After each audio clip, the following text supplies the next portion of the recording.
L'ancien militant d'extrême gauche Cesare Battisti a été remis aux autorités italiennes. Son avion doit arriver à Rome à la mi-journée. Son interpellation en Bolivie a mis fin à près de 40 ans de cavale, en particulier marquée par des séjours en France de 1990 à 2004 et au Brésil.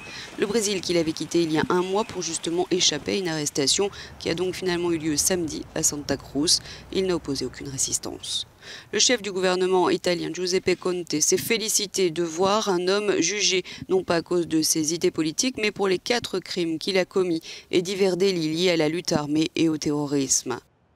Même tonalité du côté du président italien Sergio Mattarella, ainsi que du fils du président brésilien Jair Bolsonaro. Le Brésil n'est plus une terre de bandits, a-t-il écrit sur Twitter, alors que le ministre italien de l'Intérieur Matteo Salvini se félicitait, saluait cette arrestation et s'était dit fier et ému. Le père de cet homme, Andrea Sabadin, avait été tué par Battisti. Il a eu ce commentaire. C'est un chapitre que je voudrais refermer après 40 ans. C'était très douloureux. Chaque année qui passait, chaque moment que nous avons vécu dans cette tragédie douloureuse.